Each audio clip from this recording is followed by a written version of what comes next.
I'm Sam Rose, and you're tuning in to Commerce is Chaos, the podcast for consumer brand founders who know that building a business is messier than the highlight reel shows. Your supplier just missed their deadline, your top product is out of stock, and your competitor somehow launched the same thing at half the price. Sound familiar? Every week, we dive into the real problems that keep founders up at night, from inventory disasters to supply chain nightmares, because surviving the chaos is what separates brands that fail from brands that scale. Okay, welcome to, we have two options for what to call this segment. It's either Commerce After Dark or Chaos After Dark or Commerce and Cocktails. I was leaning towards Commerce and Cocktails, but it could be Commerce After Dark. Commerce and Cocktails After Dark. Cocktails After Dark. Hey, thanks for coming on, right? This is such a delight to have you. I'm delighted to be back. Okay, Commerce After Dark, Chaos After Dark, Commerce and Cocktails. Welcome to it.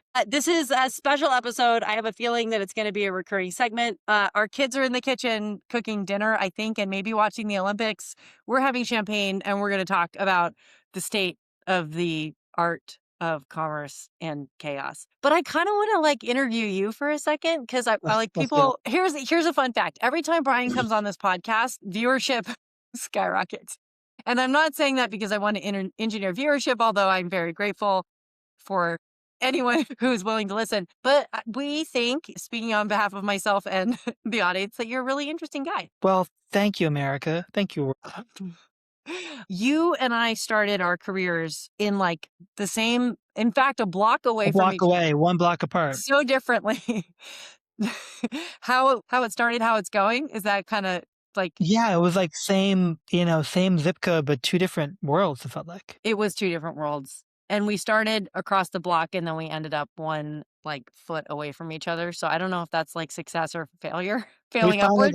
We finally got our trading desk where we get to be side by side. It's practically a bullpen. Tell us a little bit about how it started. Seriously, where did you start your career? What was fun about it? Was there anything that wasn't fun about it? It seemed pretty glorious and fun to me from where I was sitting across the block. It was pretty fun. I started my career at a hedge fund called BlueMountain Capital in New York, and we did a lot of really interesting and kind of complicated arbitrage trades in the credit default swap market. And my first week on the job, I was an English major and a physics major, which is kind of how that all came together.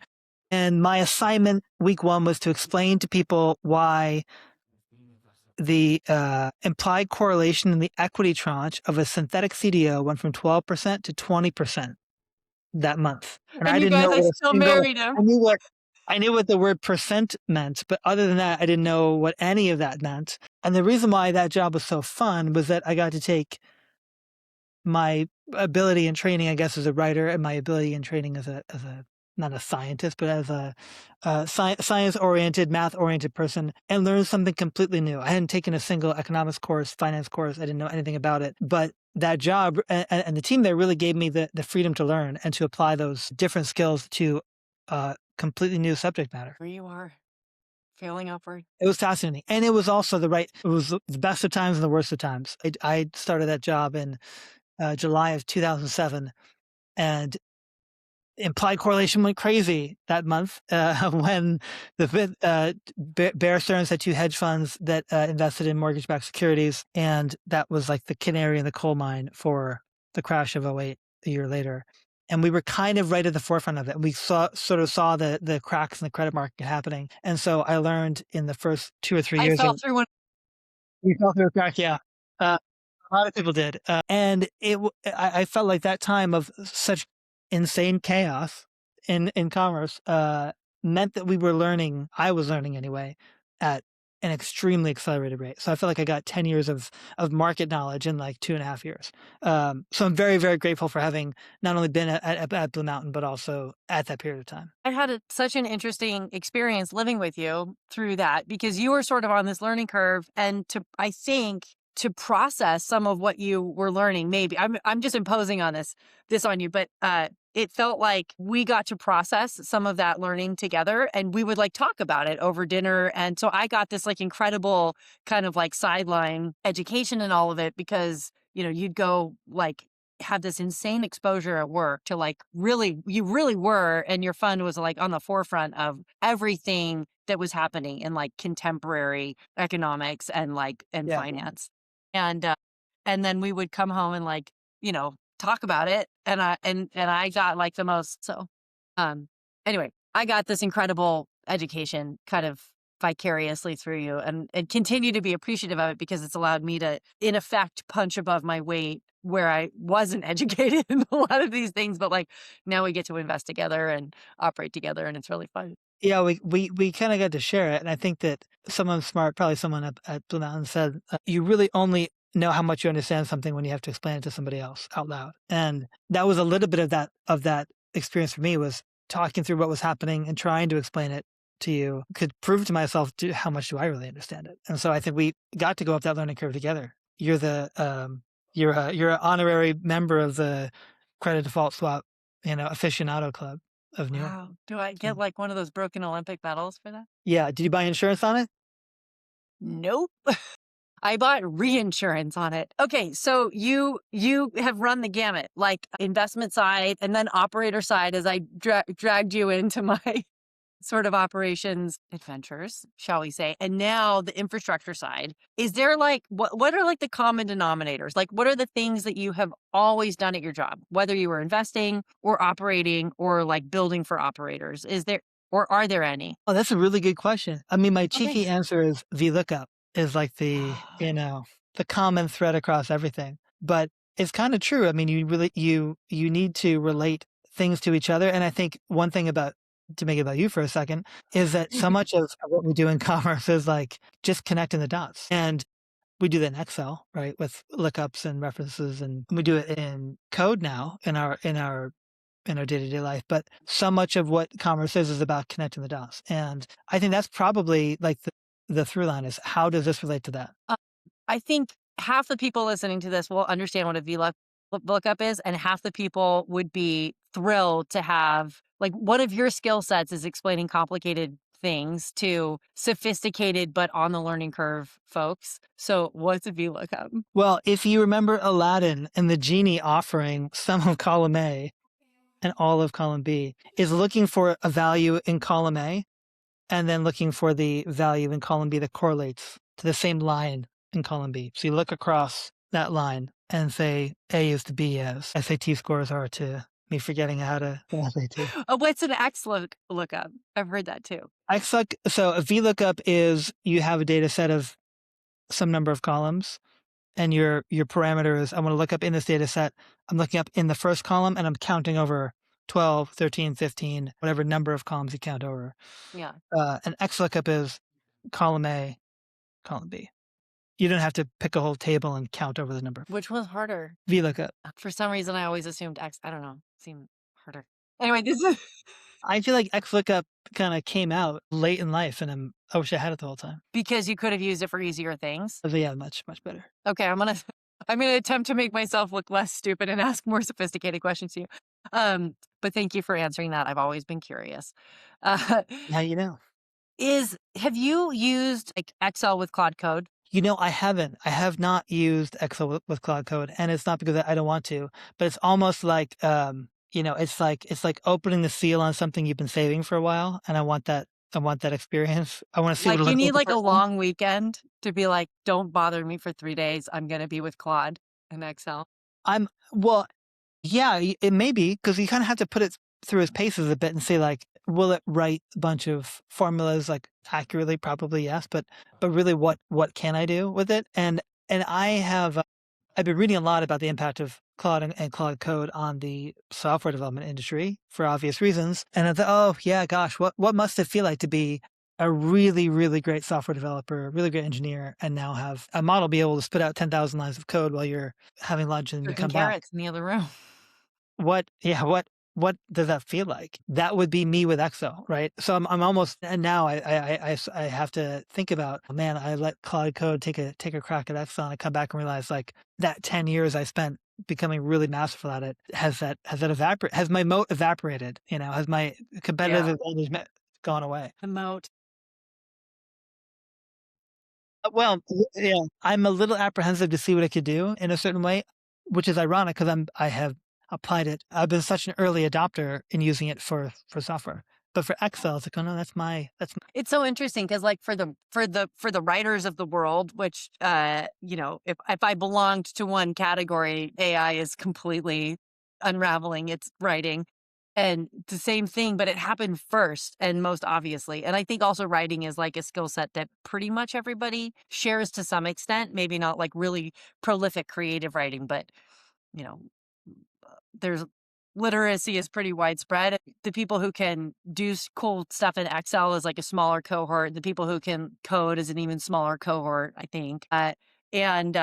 So yeah, like watching the specialty of creative writing kind of like evaporate and in front of us is like, oh, okay, well, I guess now I'm just gonna figure out like how to have it give me leverage. And I think one of the most interesting things that, and you and I have talked about this a little bit together, like think that our generation, this is probably the generation of people who are on LinkedIn watching this video, right?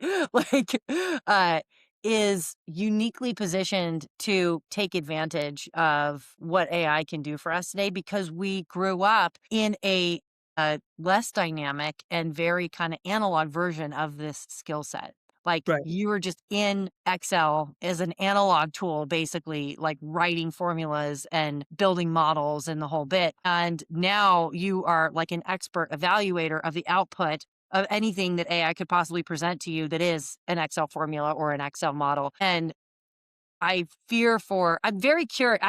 Fear is the wrong word. I'm very curious though for like our kids growing up with these things that they're not going to ever have to write a formula in Excel on their own. Like they just won't have to. They're going to natural language interact with it. And I wonder how they're going to be able to build kind I of got like filters goosebumps. and right and guardrails and like a Yeah. good, how are they going to synthesize the output when they have so much leverage? It's almost like, it's like, I don't know, it's like being on steroids. You're not, but you haven't had the training of being an athlete. And so you're just really strong, but Right. like, are you going to flail about or what's going to happen? I think it's a really interesting moment. And I think that I was reading today, if we think back to 2023, the conversation around AI was ChatGPT and LLMs and the hallucinations and like the hilarity that would ensue with them getting things wrong. And it was sort of cute and adorable, like a toddler trying to talk and messing up the words. And that is like gone. They are just prolific. They're Yeah. prolific, they're accurate, they're better than the average human doing that same task now. And it's been 2 years. And like I'm not sure what the equivalent of like, gosh, what's the law, right? That every 18 months, like the capacity doubles per size Oh, Murphy. it's something like 7 months right now for like the cycle for Oh, wait, no, LLMs. Murphy's law is different. That's if It's a anything little can go different, wrong, it will. you know. We'll go look it up. But it's incredible the pace of it. And so I think More. you're right. It's They're like another M. It's another Irish name with an M. M, It's AI. not my fault. Uh, I'm sure Claude could tell us. No, it's The Moore. Moore's law. Moore's law. yeah, Murphy is if anything can go.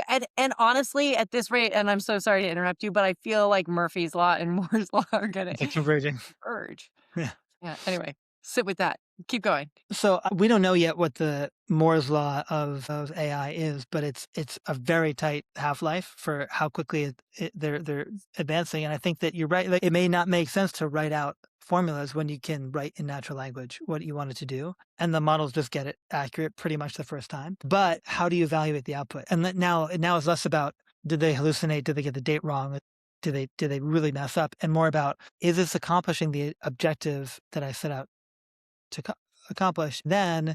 And I think this is where I kind of fall back to, and I'm going to come back to what you said about creative writing. Was the objective I laid out correct and useful in the first place?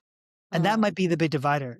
We will all be able to use AI to make things faster, easier, better, but are we doing something worthwhile? Like, is the output itself, or was the input that I gave it something intelligent, worthwhile, and worth doing in the first place?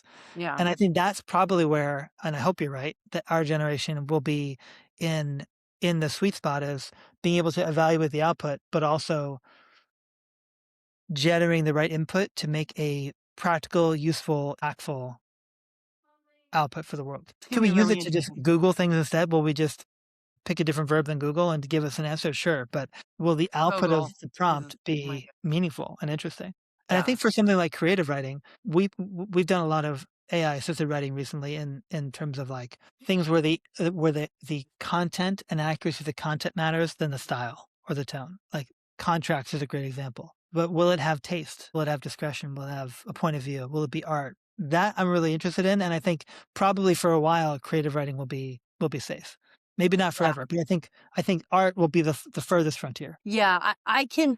It's so interesting. I'm like an avid consumer of Substack around 4 in the morning when you're still asleep. And I'm like, I'm up because I'm up and there's nothing anyone can do about it. And the texture of real writing is so like, it's so palpable and it's so good. And when I read something that's written by AI, I can still feel it. And I don't think I'll be able to feel it forever. I can still kind of feel it now. And it's because, for so long, it was sort of my job to consume prolific amounts of human written content. So it has a texture It and does.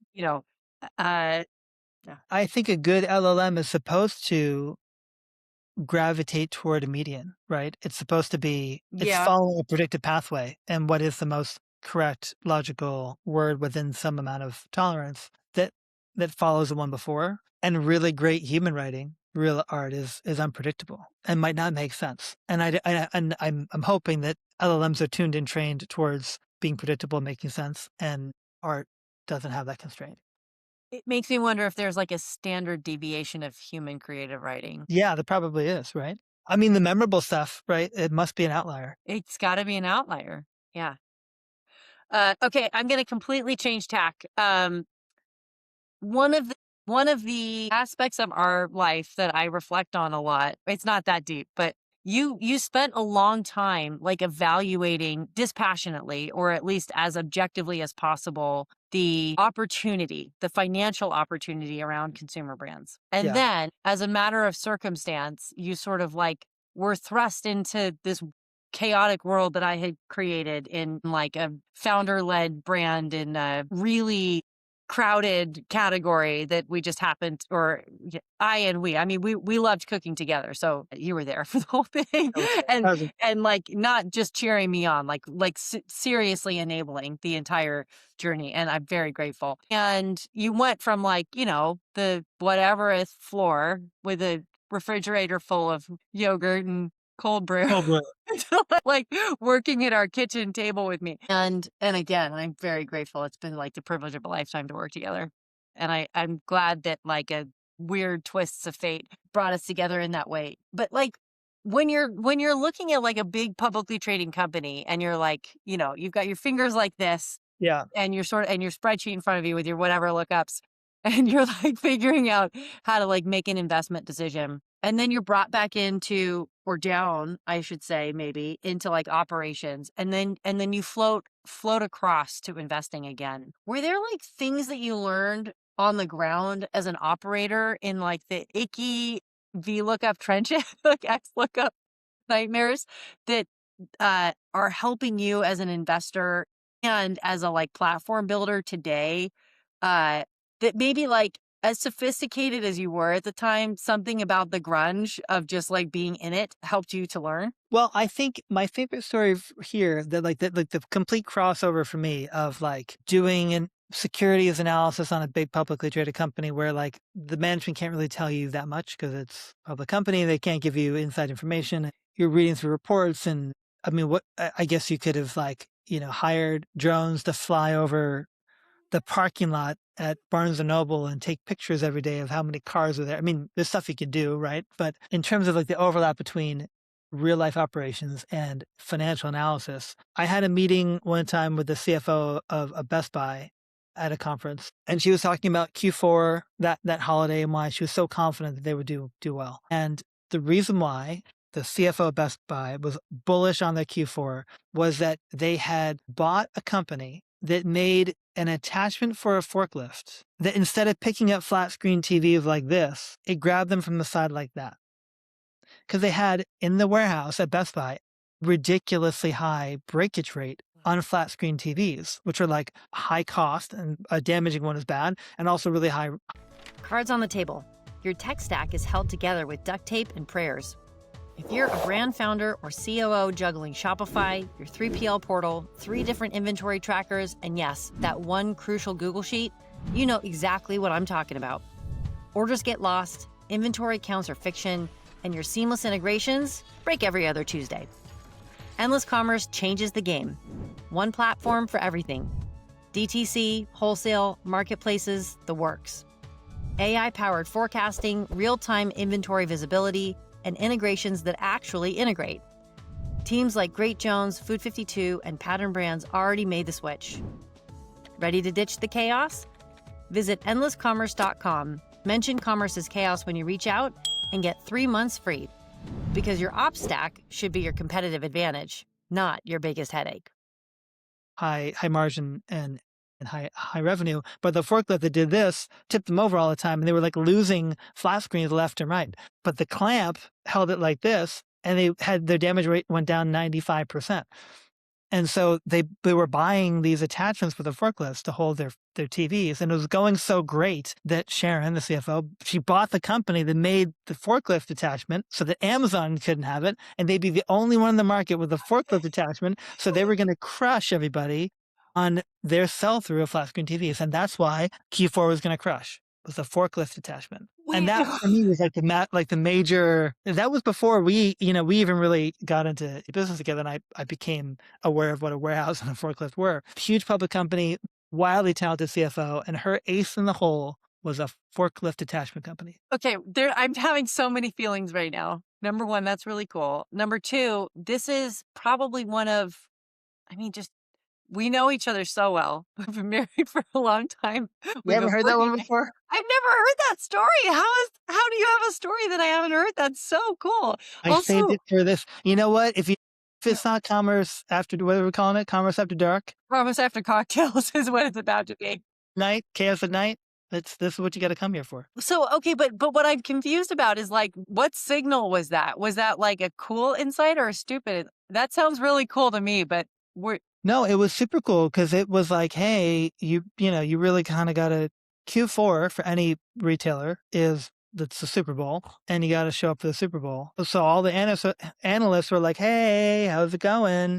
We own the stock, and how's Christmas going to be? And she said, team, it's all fine. I got the company that makes the forklift attachment that goes like this. Like the doors, Yeah. Yeah. You want the doors to go like that. And you believe that as the make or break. It didn't matter. She believed it. And I believed her. And they did fine. They did great. Buy or hold. Don't sell.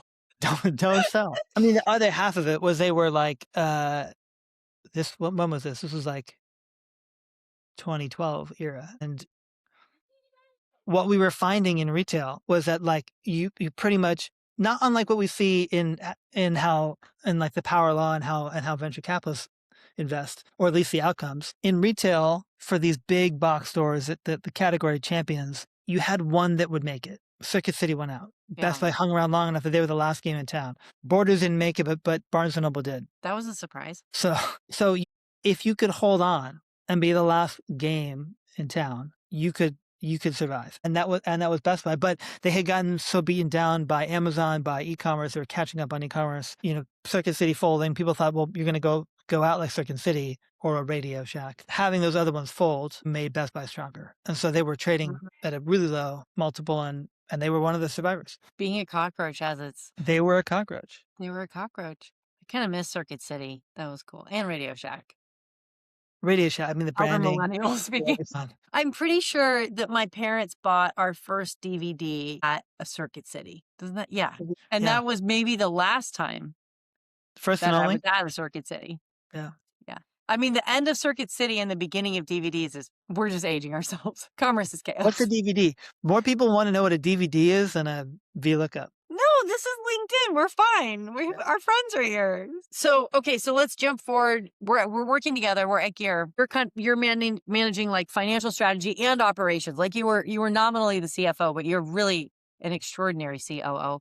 And I was managing product and product operations, aka like kind of supply chain, until it was like, hey, we're gonna spend $150,000 to bank account overseas. And then I was like, Yeah. just Two-party verification. check me here. Full disclosure, that still makes me nervous. Sending a lot of money. I shouldn't say this, but like it's still, I don't know. We got bitten a couple times. We were Yeah. we were this recipients of wire fraud, the subjects of wire fraud, Victim of. victim. Yeah. We were the victims of wire fraud. So there's still as much money as we've ever transferred at one time. It's still kind of like, I like to call you. I appreciate you're my comfort animal.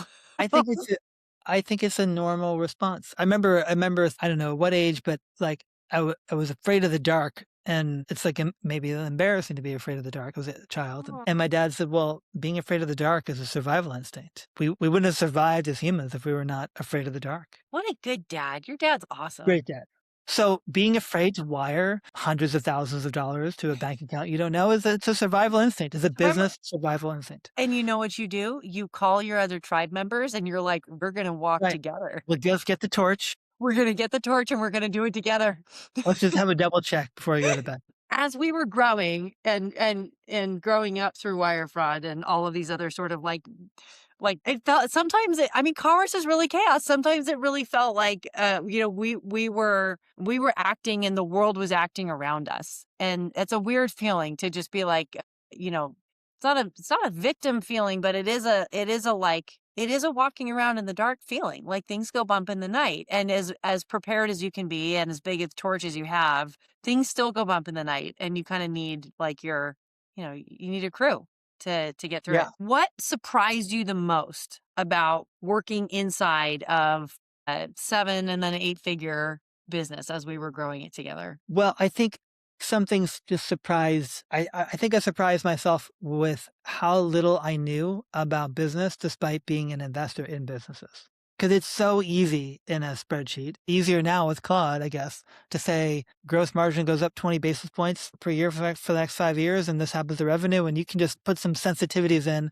and the model will tell you your chart is up and to the right. And I had no appreciation at all for what it would take in real life, like what physical thing you must do, your team must do in the real world to change your gross margin. I had no appreciation for that. It was a cell in a spreadsheet to me. It was not, how do we get our material costs down 15%? Can we switch it from aluminum to something else? Can we change the blend? Can we redesign the tools so there's less labor? I had it was just a cell in a spreadsheet. And it's a major cell, but the inputs to that cell for gross margin percentage in a given quarter, there might be 1,000 real touch points, 1,000 real human decisions that have to go into how do we impact the fate of the business or the unit economics of this one product. I was completely unprepared for that. Sorry. No, but that's, to play it back, that's sort of the privilege of a lifetime is understanding what has to happen in real life to make that one cell in the spreadsheet change for good or for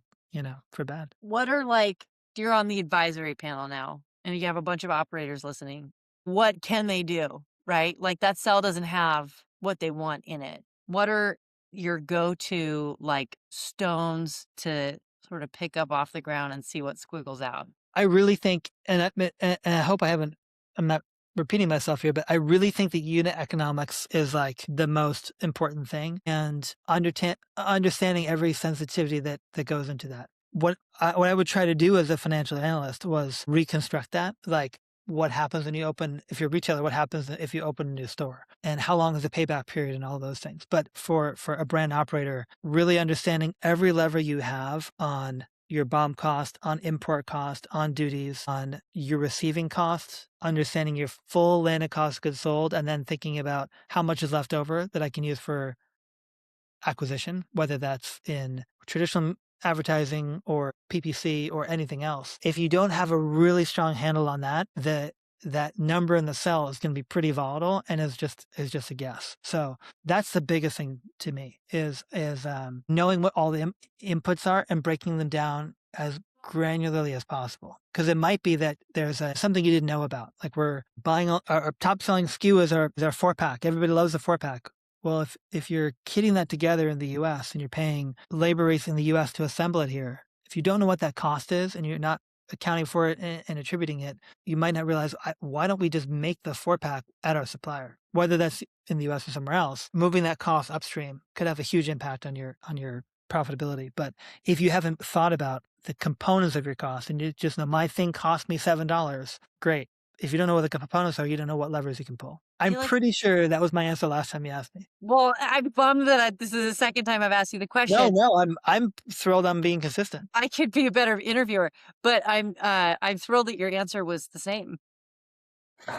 We'll have to go back and play it. We'll have to do a side by side. We should do a side by side. It'd be like one of those. It could be like a ventriloquist kind of a thing. Are there other patterns that you see in how brands sort of break operationally? Like that's a big one. Are there other things that you see keep coming up? I think the other thing that happens a lot is the we'll make this up later fallacy. And some of it is, I think, justified and some of it might not be. So they're like, we're gonna scale but we have to get over this hump. And so we'll do whatever we need to do to accomplish X. And that could be air freight. Air freight. Whether it's promise this to somebody and we set a deadline. Either we set a time deadline or we have an obligation to a particular customer or group of customers and we're just gonna air it in.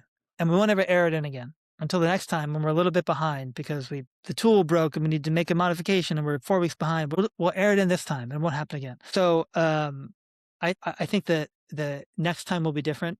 Could break. And it might just be that air freight is part of the business model. And if that's the case, that's okay. But you have to model it. Model it that way. Yeah. 20% of the time, our business is we are catching up to demand and we're not growing at 5% a year. We don't know. We can't predict that well. We're catching up to demand and we are going to be, as a part of our business model, airing stuff in. And we have to account for it. And we can't say it won't happen next quarter. It's going to happen next quarter. You got to budget for it. I mean, and I think that's the big difference, right? Like if you budget for it, kind of anything is possible. Like if almost literally from a balance sheet perspective, and like if you budget for it, you can make it happen. Yeah, but that has to that number would need to be in your unit economics calculation. Yeah, it's a very big. Our freight is not going to be 25 cents a unit. It's going to be $2. We air freight this in, and if you have the margin for it, great. And if it keeps your inventory turn super high, great. But you have to be eyes wide open about it, and you can't pretend like it won't keep happening unless you're going to change it. I wish someone like really experienced was building a cool tool to help with this. I don't know if that would be handy. That would be so great, right? I wish I had that. I wish I had that. Think of all the VLOOKUPs I could have saved. Think of all of the. I mean, coulda, shoulda, woulda. I think one of the things I love about what we're building together now is that like it makes me feel smarter as an operator because it does so much of the work, but in such a like elegant and simple and forward way. Like you can see the calculation in front of you. And I think sometimes my brain works in pattern matching a lot. Like if I can kind of see an equation, I can layer lots of different types of equations on top of that in kind of like that's just like my creative brain, or at least what my own reflection on how I think my brain works. And so like if you show me a unit economics calculation, I can map to that really easily, but doing it from 0 to 1 is really difficult, I think, especially for me having spent a very short time in finance and not having had any formal training on it. So I'm like, I know I should care about what my pack, and I know I should care about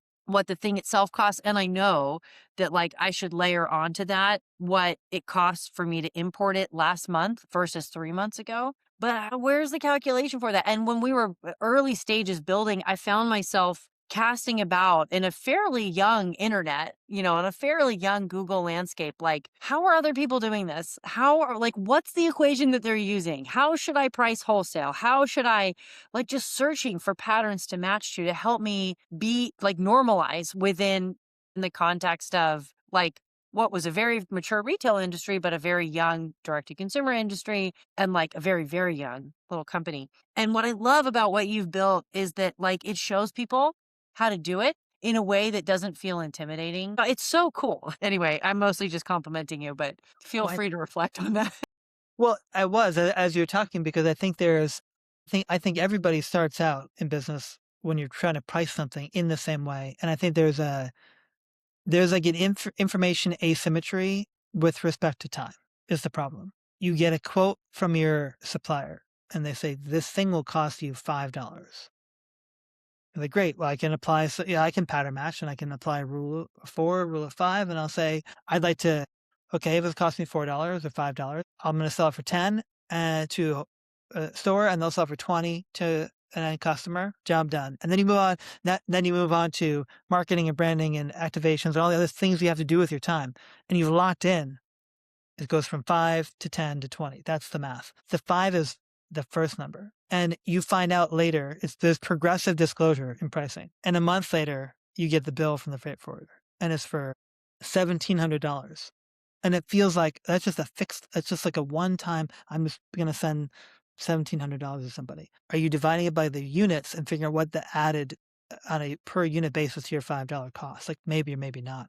And then 6 weeks later, you get the duty invoice and it's for $3,000. It's almost like a one-time bill. I'm paying my rent or I'm paying something. You have to divide it by your number of units and add it back in and say, oh, actually my thing costs $8 and my rule of 4, I should be charging 32 retail, not 20, which is a massive difference. But because of the progressive disclosure over time, you're anchored psychologically to, it cost me 5, I charge 20 to the end customer and everything's good. So that's a huge problem. And that happens when you're just starting out. That happens when you're a $50 million company. That still happens. So finding a way to add, and by the way, accountants struggle with this. I got those bills from 3 different people at 3 different times. They're in 3 different reporting periods. And how do I tie that back? And do I go update my inventory value at a previous time? Because the inventory landed and then I found out about the cost to land it later. And how do I do that? And there's different points of view on that. It's not really even a solved science. I mean, I think one of the things that it's such a complicated problem. And if you can have fun solving it, then you will solve it, right? It doesn't have to be like objectively, there's one way to do this. It just needs to be internally consistent. And working inside our tools, I've sort of realized that, we were talking today about a shipment and an ASN for a client. And the shipment arrives like at the port of Long Beach on a certain day. That's like an arrival date. It's a date that we care about, but it's not the date that it arrives at the fulfillment center which is several days later. And it's not the date that it's ready for shipping from the fulfillment center, which is a couple days after that, because you got to check in the inventory. You got to validate that what you thought was coming actually came. You got to put it into the right location and organize all the pallets and then get it ready to ship back out. So it's like this whole kind of like circular, very physically intensive, labor intensive motion. There's like 5 dates to choose from at the minimum for like when this thing arrives. And there's not an objectively right answer. The answer is if you are internally consistent and you have fun managing that internal consistency, because people won't do it if it's not fun, right? Like who wants to work in an unfun, I mean, you kind of have to do it, but if you can make it fun to be internally consistent about the way that you are treating whatever data set you're working with in operations, then like the odds of you actually doing it are orders of magnitude higher. I was having fun using our tool trying to solve this problem. And that was the difference for me between not caring about the problem at all and like caring quite a bit. That was like fun. That was a cool experience. I remember when we spec'd out the supply chain module together, and the note for the development team was, there are a lot of dates here. There are going to be a lot of dates, and we're not overcomplicating it. We're not kidding here. There might be 7 or 8 or 9 relevant.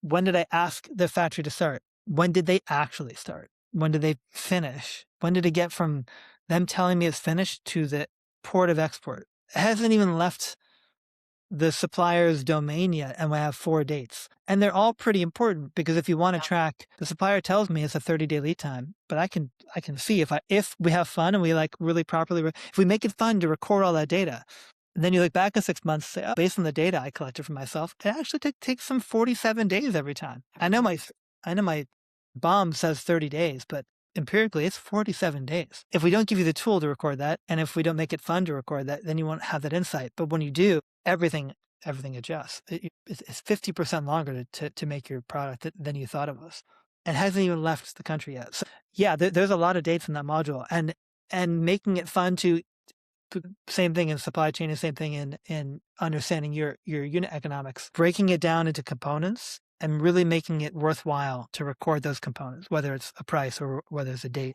The more granular you can get, the more visibility you have. Are you asking me on a date? Yeah, this is not a date. I brought you. This has been so fun. Thank you for coming. I have like 20 more questions that I'm going to ask you, that I want to ask you. I will set another time. I might be the first three-peat podcast guest. Repeat. You're certainly the first Commerce is Cocktails guest. I think I might only. You should only have me on this segment. That's true. This is it's an exclusive. Yeah. Okay, we're gonna go pop this and probably put some more ASNs in the system. Thank you again for coming on. Also, thank you for joining me in ignoring our children for a short. I think they're having fun. They're watching Olympic curling. Their life has never Olympics been better. We will do another session. Super fun. I always learn.